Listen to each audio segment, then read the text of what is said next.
in Lok Sabha. मान्य सदस्यगण, नियम 377 के अधीन मामलों को सभा पटल पर रखा जाए। जिन सदस्यों ने नियम 377 के अधीन मामलों को आज उठाने की अनुमति दी है, वे लिखित में अपना पठन सभा पटल पर रख सकते हैं।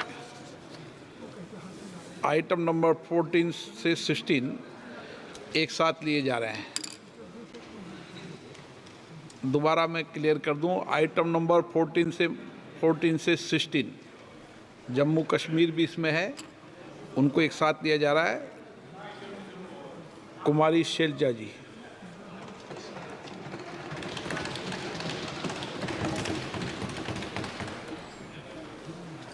धन्यवाद अध्यक्ष महोदय। सर, मैं सबसे पहले बधाई देना चाहूँगी बतौर महिला फाइनेंस मिनिस्टर को, वित्त मंत्री महोदया को, कि इन्होंने 7 बार बजट पेश किया है, 6 बार बजट पेश किया है। साथ में बतौर कांग्रेस एमपी मुझे इस बात की भी खुशी है कि इन्होंने बहुत बड़ा दिल दिखाया है और हमारा मैनिफेस्टो पढ़ा, जिसे बड़ी मेहनत के साथ हमने तैयार किया।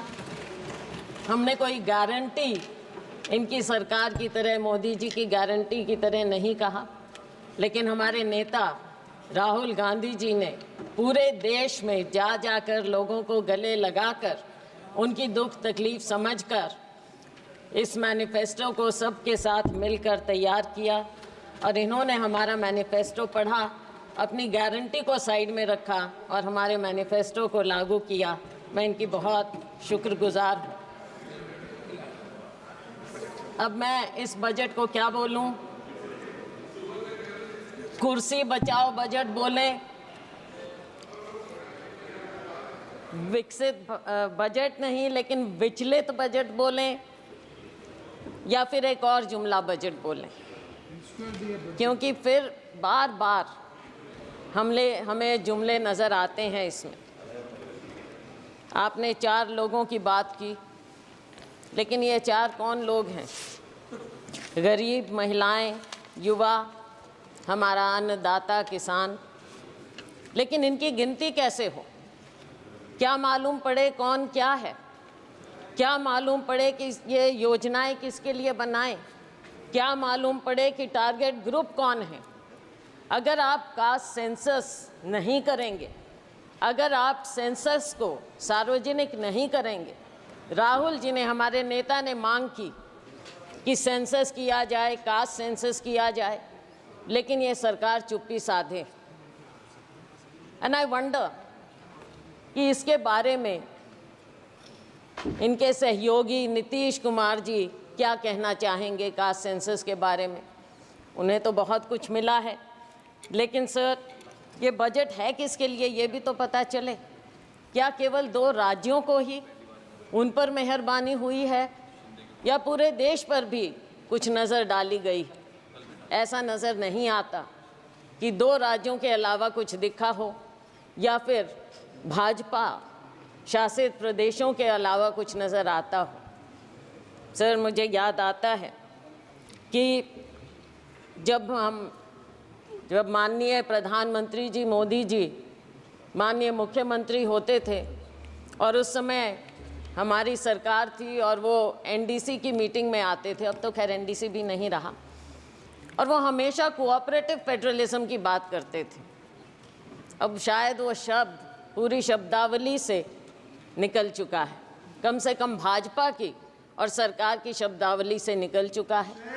लेकिन 2 राज्यों को भी मैं थोड़ा आगाह करना चाहूँगी। नीतीश जी तो हमारे साथ पुराने रह चुके हैं, 10वीं लोकसभा में थे, सब समझते हैं। नायडू जी भी बहुत अनुभवी हैं, राजनीतिज्ञ हैं। इनकी बातों पर ना जाएं। आज बेशक लगता हो कि बहुत कुछ दिया है, लेकिन नज़र फेरते देर नहीं लगती, तो इसलिए उनको भी मैं आगाह करना चाहूँगी। आज खुशियाँ मनाएं, लेकिन समय बदलते देर नहीं लगेगा सर। तो ये जो बजट पेश किया गया, इसमें जो इन्होंने गारंटी की बात की, शायद लोगों को विश्वास नहीं हुआ और इसीलिए 303 से लेकर 241 पर आ गए। विश्वास पैदा करना इनका काम है, इन्होंने विश्वास खोया और तभी ये डाउनस्लाइड हुआ। आज के दिन भी जब बातें होती हैं बजट में, हम सुनते हैं तो ऐसा लगता है कि कुछ पर मेहरबान और बाकियों को दरबान बना दिया गया है। दरवाजे के बाहर खड़े रहो, अगर मेहरबानी होगी तो शायद आपको कुछ मिल पाएगा। सर, जब प्राकृतिक आपदा की भी बात होती है, भाजपा शासित प्रदेशों के लिए तो सेंट्रल असिस्टेंस की बात की गई बजट में, लेकिन हिमाचल प्रदेश की जब बात हुई तो एक्सटर्नल एजेंसीज़ की बात आ गई वहाँ पर कि उनके माध्यम से मदद की जाएगी। ऐसा भेदभाव क्यों?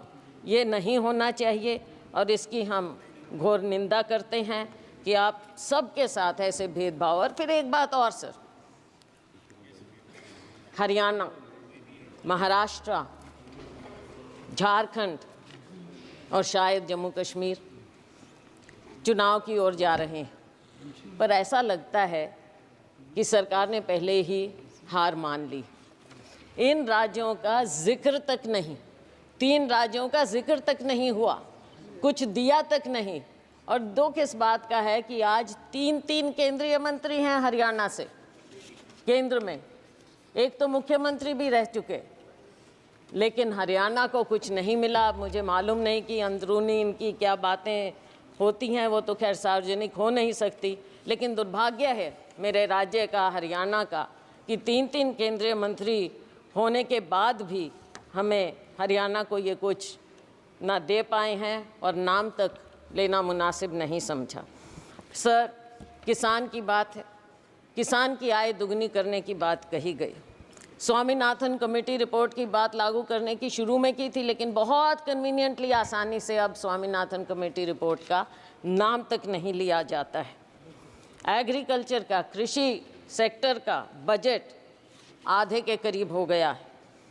2019-20 में जहां 4.97% था, इस बजट में आपने 2.74% करके छोड़ दिया है। बात करते हैं एमएसपी की। एमएसपी के बारे में कहा गया माननीय वित्त मंत्री जी ने कि आपने बहुत से उपजों को इस बार एमएसपी दिया है, लेकिन क्या आपने स्वामीनाथन कमेटी रिपोर्ट के मुताबिक फार्मूला अपनाया है C2 + 50%? नहीं, बिल्कुल नहीं, क्योंकि आप भूल चुके हैं उसे। थोड़ा सा याद दिलाना चाहूँगी कि बढ़ाने के बावजूद जब हमारी सरकार थी, यूपीए सरकार, उस समय गेहूं की एमएसपी हमने 119% बढ़ाई थी और धान की 134% बढ़ाई थी, लेकिन मोदी जी की सरकार में केवल 47% गेहूं और 50% धान बढ़ाई गई है। तो इसमें पीठ थपथपाने का तो कुछ नज़र आता ही नहीं। आज के दिन इतनी अग्रेरियन क्राइसिस है, खास करके हमारे राज्यों में, लेकिन उसकी ओर कोई ध्यान नहीं है। किसान बैठा रहे, साल से ऊपर बैठा रहा, लेकिन उसकी ओर ध्यान नहीं दिया। ऐसे बना देते हैं जैसे कोई दुश्मन हो, किसी दुश्मन देश के साथ बॉर्डर बनाए जाते हों। ऐसी बात होनी नहीं चाहिए। पूंजीपतियों के मित्र हैं, ये दुनिया जानती है, पूंजीपति खास तौर से जानते हैं। किसान अपने दुख को समझते हुए ये जानता है कि केवल और केवल पूंजीपतियों का ध्यान दिया जाएगा। सर, आज हमारी सरकार में 72,000 करोड़ रुपया हमने किसानों का कर्जा माफ़ किया था, लेकिन आपने अपने पूंजीपति मित्रों का 16 लाख करोड़ रुपया माफ़ किया। किसानों की ओर कोई ध्यान नहीं। शायद आपको लगता है कि किसानों का कर्जा माफ़ करेंगे तो वो आलसी हो जाएंगे, पैदावार नहीं करेंगे, काम नहीं करेंगे, शायद यही शंका है, मैंने पढ़ा कहीं पर। और नाबार्ड के मुताबिक हर किसान औसतन 1.35 लाख रुपए के कर्जे में है। ये नाबार्ड का फिगर है, मेरा नहीं। तो साथियों, ऐसी बात नहीं, फिर से वही बात आ गई।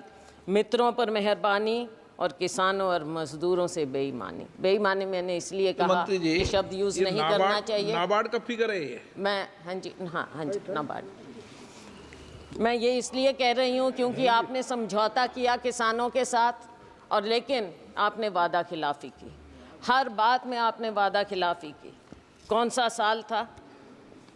2021, और आज कौन सा साल आ गया है, कौन सा समय आ गया है। किसान अपना दुख लेकर फिर भी बैठा है। किसान को आप उग्रवादी मत करिए, लेकिन आप उसको मजबूर मत कीजिए उग्र होने पर। और मजबूर और मजदूर दोनों बना दिया है आपने, किसान को, मजदूर को, किसी और ध्यान नहीं है। और इसके ऊपर एक और फसल बीमा योजना हमारे यहाँ अपने प्रदेश की मैं बात कर सकती हूँ। फसल बीमा योजना से आप किसान से पैसा तो ले लेते हैं प्रीमियम, लेकिन जब मुआवजा देने की बात आती है तो वो सालों साल बैठा रहता है। मेरी अपनी कॉन्स्टिट्यूएंसी में नरवाना में 3 साल से किसान बैठा है मुआवजे के लिए, उसकी और कोई ध्यान नहीं। 3,40,000 करोड़ रुपया आपको प्रॉफिट मिला है बीमा कंपनियों को, लेकिन जब किसान को देने की बात आती है तो वो दर दर भटकता रहता है, कोई उसकी ओर ध्यान नहीं। माननीय अध्यक्ष महोदय, किसान धरने पर बैठा रहा। 736 किसान शहीद हो गए, चले गए इस दुनिया से, लेकिन उनके बारे में एक भी शब्द नहीं बोला गया, ना उन्हें कुछ देने की बात की। आज भी हरियाणा और पंजाब शंभू बॉर्डर पर किसान बैठा है, मजबूर है। लोगों को आने जाने की भी तकलीफ़ है, लेकिन आप उस मजबूर किसान की ओर देखना तक नहीं चाहते, और वो उस बॉर्डर पर बैठा है। किसान क्या मांग रहा है? आप MSP देने की बात करते हैं, लेकिन बात तो लीगल गारंटी की है। इस वादे को क्यों नहीं याद करते? किसान को जब तक आप लीगल गारंटी नहीं देंगे उसके MSP की, तब तक आप किसान के साथ इंसाफ नहीं कर सकते। और ये किसानों से आप पूछ लीजिए, हम जिस अन्नदाता की आपने बात की, अगर अन्नदाता कमज़ोर होगा तो ये देश कभी आगे पनप नहीं सकता, ना किसी का विकास होगा और ना ये विकसित भारत हो सकता, अगर किसान और मजदूर इस तरह से मजबूर हो जाएगा। हमने अपने मैनिफेस्टो में उनको लीगल गारंटी की बात की। अगर ये हमारा मैनिफेस्टो का ये बिंदु भी पढ़ लेते तो बहुत अच्छा होता। सर, मज़दूरों की दयनीय स्थिति और ख़ास तौर से ग्रामीण मज़दूर की जो स्थिति हो गई, भारतीय जनता पार्टी के मोदी सरकार के 10 साल में मजदूरी वृद्धि केवल 1% हर साल की गई, उससे भी कम। और अगर मनरेगा की बात करें, मुझे दुख इस बात का हुआ कि मनरेगा का एक बार भी नाम नहीं लिया गया इस पूरे बजट में। और मनरेगा तो वो है जिसे आप पहले नकारते थे, फिर आपने समझा, आपने उसको अपनाया। बेशक हम पर कटाक्ष करके माननीय प्रधानमंत्री जी ने मनरेगा को अपनाया, लेकिन अपनाया। और अगर कोई सेवियर था कोविड में ग्रामीण क्षेत्र में तो वो मनरेगा था, और आप आज मनरेगा को भूल गए। मनरेगा बजट समय से याद ही नहीं रखते हैं। और गरीब को जब आप याद ही नहीं रखेंगे, मजदूर को ग्रामीण क्षेत्र में सबसे ज़्यादा बुरा हाल है। किसान का और ग्रामीण मजदूर का, खेती और मजदूर का चोली दामन का साथ है। आपने दोनों को भुला दिया है। देश कहाँ आगे जाएगा? केवल पूंजीपतियों के लिए। ग्रामीण क्षेत्र में भी आपने पूंजीपतियों को घुसा दिया, और वो भी बड़े बड़ों को। साइलोज वहाँ पर लग गए, वहाँ पे मजदूर भी। मंडियों में मजदूरों का बुरा हाल है। आज वो बेरोजगार हो गए हैं। आज उनको 2-3 हज़ार रुपया महीने का मिलता है। मजदूर और दयनीय हो गया है। तो इस पर आपको ध्यान रखना चाहिए। न्यूनतम वेतन प्रतिदिन का 400 रुपया होना चाहिए। ये देश भर की डिमांड है, और हम कहते हैं कि हमारा समय आएगा, हम 400 रुपया ज़रूर करेंगे, और ये होना चाहिए। सरकार को इस बात को मानना चाहिए, गरीब की बात को मानना चाहिए, मनरेगा की बात को, कि न्यूनतम वेतन आप 400 रुपया करें। आप गरीब को भी 5 किलो अनाज देकर कृपया लाइन में ना खड़ा करें, उसे उसका हक दें, उसको ऊपर उठाने की बात करें, ना कि केवल आप कहते हैं कि 80 करोड़ रुपए लोगों को दे रहे हैं। तो क्या 80 करोड़ लोग लाइन में लगे रहेंगे? हमेशा गरीब रहेंगे और अमीर अमीर होता जाएगा, जीडीपी बढ़ता जाएगा। किसके लिए? केवल आंकड़ों के लिए। और सर, महंगाई की बात मुझे याद आती है, सुषमा स्वराज जी बहुत सम्मानित, हमारे पूरे सब उनको मानते थे, नेता थे, भाजपा की बहुत वरिष्ठतम नेताओं में से थी। मुझे याद है जब बजट एक बार पेश किया गया और उसमें उन्होंने कहा, प्रणब मुखर्जी साहब वित्त मंत्री थे, और उन्होंने कहा, दादा आंकड़ों से पेट नहीं भरता। मैं ये याद दिलाना चाहूँगी सत्ता पक्ष को कि आंकड़ों से पेट नहीं भरेगा। गरीब को, युवा को रोज़गार चाहिए, गरीब को वेतन चाहिए, गरीब को केवल 5 किलो अनाज देकर आप पंक्ति में, आखिरी पंक्ति में खड़ा मत कीजिए। महंगाई पर नियंत्रण लाइए। महंगाई पर नियंत्रण आप क्यों नहीं कर पा रहे हैं? जो ऑयल कंपनीज हैं उनका मुनाफा बढ़ता जाता है, लेकिन क्या आप आम उपभोक्ता को कोई राहत देते हैं? क्या किसान तक कोई राहत पहुंचती है? गरीब तक कोई राहत पहुंचती है? आज इन्फ्लेशन कितना बढ़ता जा रहा है। फूड इन्फ्लेशन के बारे में माननीय वित्त मंत्री जी ने पासिंग में कहा कि हम इसका इंतज़ाम करेंगे, लेकिन कैसे इंतज़ाम करेंगे? दाल, आपके सब्जियां सब इतनी महंगी होती जा रही हैं। क्या अनाज केवल एक है? केवल अनाज? क्या गरीब आदमी सब्जी या कुछ नहीं खाए, प्याज नहीं खाए, आलू नहीं खाए, कोई सब्जी नहीं खाए, वो उस तक पहुंचता नहीं? पहुंचता है तो कितना महंगा मिलता है। वित्त मंत्री प्याज नहीं खाती है। प्याज नहीं खाती है। चलो, वो तो अपने अपने खाने का अलग टेस्ट है, वो कोई बात नहीं, लेकिन गरीब आदमी तो प्याज और आलू खाता है ना, उसको तो कुछ और नहीं मिलता। My God. अच्छा, तो आटे दाल का भाव पता होना चाहिए। और एलपीजी की जो आंसू आपने पहुंचने की बात कही थी, आज आंसू आपको महिलाओं के, बहनों के नज़र नहीं आते। शिक्षा की हम बात करें तो शिक्षा का स्तर जिस कदर गिरता जा रहा है, मेरे अपने राज्य में प्राइमरी स्कूल सैकड़ों की संख्या में बंद होते जा रहे हैं, और लेकिन सरकार का उसकी ओर कोई ध्यान नहीं है। सरकारी स्कूलों में गरीबों के बच्चे पढ़ते हैं, अमीरों के नहीं। हमारे माँ बाप सरकारी स्कूलों में पढ़कर ऊपर आए थे, और उन्हीं के कारण हम आज यहाँ पर खड़े हैं। अगर आप सरकारी स्कूल इस तरह से बंद करते रहेंगे तो बच्चों के भविष्य का क्या होगा? नीट की बात कही, हमारे नेता राहुल जी ने इस बात को उठाया, और इन्होंने जो कहा, कोई जिम्मेवारी लेता क्यों नहीं है? जिम्मेवारी तो लेनी पड़ेगी, सरकार है। जिम्मेवारी अगर नहीं लेंगे तो देश आपको दिखा देगा, हमारा युवा आपको दिखा देगा। बेरोजगारी की दर दिन ब दिन बढ़ती जा रही है। ILO के आंकड़ों के मुताबिक 2022 में यूथ की अनएम्प्लॉयमेंट हमारे यहाँ 23% थी, चीन में 13%, पाकिस्तान में 11%। सीरिया जो कि कॉन्फ्लिक्ट जोन है वहाँ पर 22% है। तो हमारे यूथ का ये बदहाली क्यों हो रही है? आप स्किलिंग की बात करते हैं, क्या आपने प्राइवेट सेक्टर से पहले बात की? क्या वो आपकी बात को, आपकी स्कीम को, जिसको इतने विस्तार से और बहुत अखबारों में, मीडिया आप कंट्रोल करते हैं, मीडिया में इस कदर दिखाया गया, लेकिन क्या आपने उनसे बात की? और क्या गारंटी है कि एक बार वो आपकी स्कीम का फ़ायदा उठाकर 2-3 महीने में छुट्टी नहीं कर देंगे इन बच्चों की, जिनको रोज़गार मिल रहा है? तो ऐसे कैसे बात बनेगी? हमने तो अपनी उसमें, हमारा मैनिफेस्टो पढ़ते तो पहली नौकरी पक्की का वायदा राहुल जी ने किया था, वो सुन लेते। केंद्र में 10 लाख वैकेंसियाँ हैं, हरियाणा में 2 लाख वैकेंसियाँ हैं, उनको क्यों नहीं भरने की बात की जाती? और बैकलॉग है SC BC का, उनकी और आपने बिल्कुल ध्यान ही नहीं दे रहे हैं। बैकलॉग को भी तो भरिए। और अगर ये प्राइवेट सेक्टर इतना ज़्यादा आएगा, वहाँ पर क्या आपने आरक्षण किया है? कहाँ जाएंगे हमारे लोग? रेलवेज़ में आपने जो सबसे बड़े डिफेंस रेलवेज़, यहाँ पर मिलता ही नहीं है, रोज़गार ही नहीं मिल रहा है, आपने बंद कर दी हैं सब नौकरियाँ। तो हमारे लोग, युवा कहाँ जाएगा? स्किल इंडिया का क्या हुआ? आज के दिन बेरोजगारी इस कदर आपके सामने मुंह बाय खड़ी है, और आपको अगर नज़र नहीं आता तो आपको आने वाले जो ये चुनाव होंगे इन राज्यों में आपको नज़र आ जाएगा। वैसे जो अभी उपचुनाव हुए उसमें भी आपको नज़र आ गया होगा।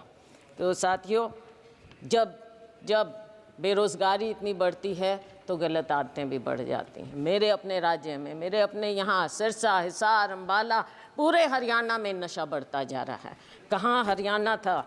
हमारे यहाँ बोलते हैं देशा में देश हरियाणा, जित दूध दही का खाना। लेकिन आज के दिन हरियाणा तो ऐसा हो गया, ऐसा देश हरियाणा हो गया है जहाँ पे अपराध और नशे का ठिकाना बन गया है। कोई देशा में देश हरियाणा।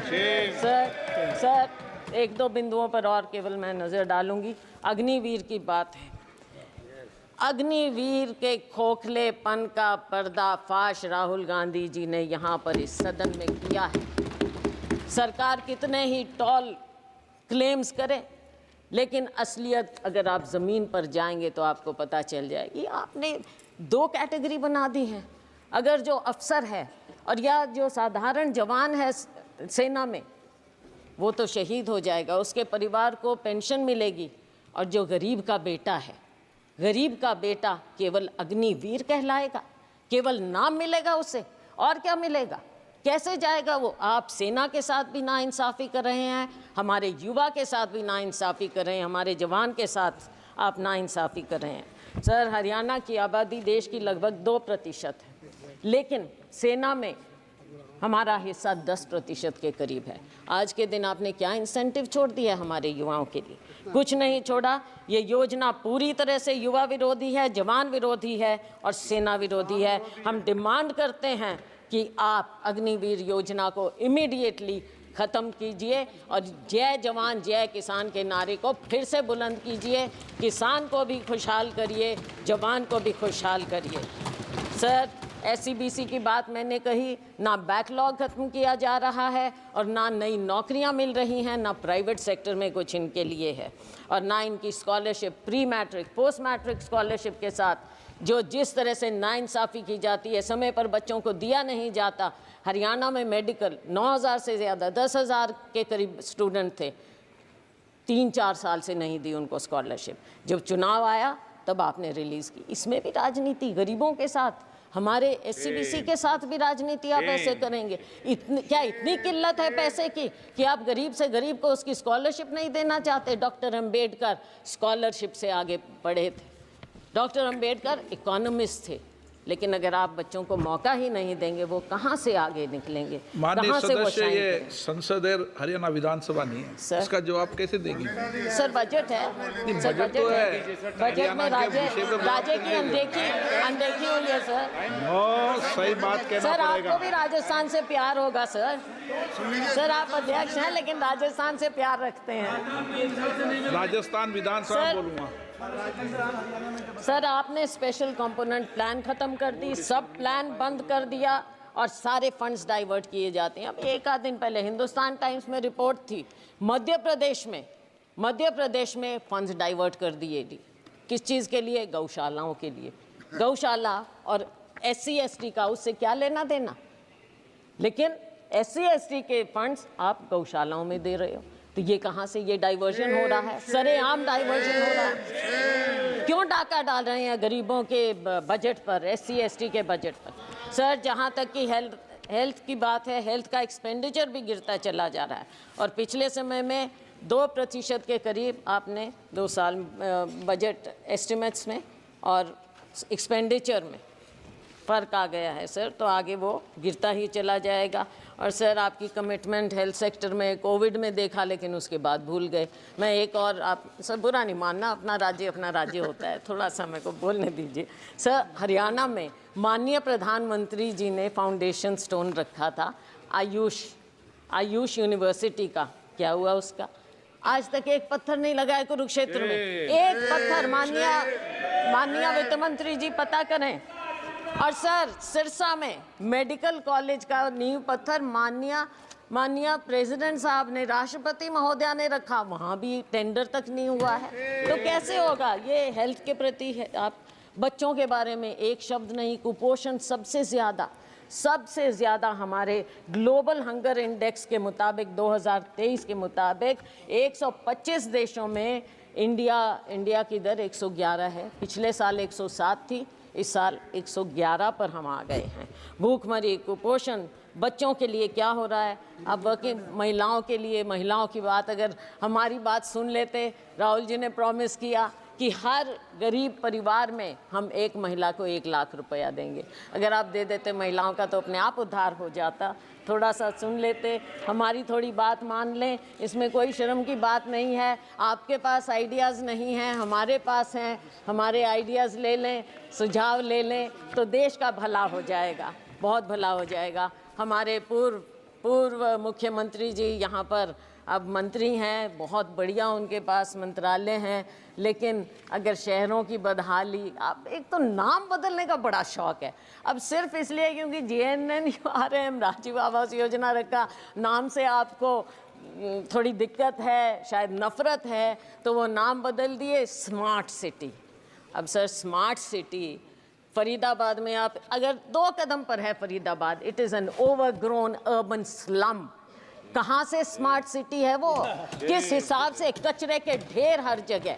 और मिलेनियम सिटी गुड़गांव, खुद कॉलीग वहाँ से मंत्री, वहाँ से MP, 2 दिन पहले उनका इतना बड़ा इंटरव्यू छपा था कि वहाँ पर क्या बदहाली है गुड़गांव में कचरा प्रबंधन की। आप उनकी ही बात सुन लें क्या हो रहा है। मैं उम्मीद करती हूँ कि आपस में कॉलीग्स, जो माननीय पूर्व मुख्यमंत्री हैं, वो अपने यहाँ पर कॉलीग की बात सुनेंगे। दूसरे फरीदाबाद में एक और कॉलीग हैं केंद्रीय मंत्री, उनकी बात सुनेंगे। इन शहरों का तो थोड़ा आप कल्याण करिए। मैं जानती हूँ आप हताश हो चुके हैं हरियाणा की तरफ से, लेकिन हरियाणा के लोगों का 10 साल आपको मौका मिला, कुछ तो कर दीजिए, कुछ तो कर दीजिए हरियाणा का। पीठ मत दिखाइए हरियाणा को। अच्छा, स्वच्छ भारत का कहीं जिक्र ही नहीं है, भूल गए। वो ऐनक भी फेड हो गई जो गांधी जी की आपने ले ली थी और हर दीवार पर चिपका दी थी, वो ऐनक भी अब नज़र नहीं आ रही है। पता नहीं क्या हुआ, वो कचरे में ही शायद उसको भी लिप्त कर दिया आपने। सर रेलवेज़, माननीय मंत्री जी थे यहाँ भी, तो उनकी बात चलो मेरे कॉलीग बोल देंगे, मैं और ज़्यादा समय 1-2 मिनट और लेकर ख़त्म करूँगी। तो रेलवेज़ का भी जो हाल है हरियाणा में डिटेल में मेरे कॉलीग बता देंगे, लेकिन 1-2 बात ज़रूर कहूँगी कि जो उस समय मुख्यमंत्री थे, उन्होंने गुड़गांव फरीदाबाद के लिए जनवरी 16 में कहा था, ट्वीट किया था, आज तक कुछ नहीं। बल्लभगढ़ मेट्रो सैंक्शन हुई थी, आज तक उसके बारे में कुछ नहीं, ना कोई प्रावधान, ना कुछ और, ना NCR का ध्यान, ना हमारे राज्य का ध्यान। सर इंटरनेशनल एयरपोर्ट कब प्रॉमिस हुआ था? 2019 में, लेकिन और 2021 तक कंप्लीट हो जाना चाहिए था हिसार में इंटरनेशनल एयरपोर्ट, उसका कोई जिक्र नहीं, कुछ मालूम नहीं। Sir nuclear plant Gorakhpur, Hisar के पास गोरखपुर है, न्यूक्लियर प्लांट, वहाँ पर आपने एनर्जी के बारे में काफ़ी कुछ कहा है, खुशी है हमें, लेकिन उसका क्या हुआ, उसका भी थोड़ा जिक्र कर दें, किस स्टेज पर है, कब शुरू होगा, कब हम देखेंगे, कब हमें वहाँ से बिजली मिलेगी, उस न्यूक्लियर प्लांट का भी कुछ बता दें अगर माननीय वित्त मंत्री महोदया, तो पता चलेगा। तो सर बस मैं अंत कर रही हूँ सर, 2 मिनट में हाँ, डॉक्टर मनमोहन सिंह जी ने उसको जाकर उसका फाउंडेशन, तो सर आज के दिन कोई और कुछ बचा नहीं है। यूथ ने आपको पनिश कर दिया, महिलाओं ने आपको पनिश कर दिया, आपने हमारे किसानों को इंसल्ट किया, उन्होंने आपको पनिश कर दिया, अग्निवीर ने आपको पनिश कर दिया, लेकिन सर बहुत दुख की बात है आप फिर भी नहीं सुन रहे हैं। और सर हम आपसे केवल, माननीय प्रधानमंत्री जी अगर इंटरवीन करें, हम केवल ये चाहते हैं देश के लिए, देश को बताइए कि आप कुछ सीख ले रहे हैं, जो आपको दिखा रहा है देश एक दिशा, उससे कुछ सीख लें। अग्निवीर स्क्रैप करिए, MSP को लीगल गारंटी दीजिए और फार्म लेबर को, हर लेबर को 400 रुपया प्रतिदिन आप कर दीजिए, वरना आपका वही हाल होगा जो बाकी देश ने आपको दिखाया है। आपकी सरकार हंसते रहिए, केवल ऐसी हंसते विदाई एक स्लोगन पर, ये स्लोगन्स की सरकार है ना, ये स्लोगन्स की सरकार है, तो आपका आखिरी स्लोगन ये है कि कुर्सी को बचाओ, मित्रों पर लुटाओ। बहुत बहुत धन्यवाद, thank you. Shri Biplab Kumar Deb ji.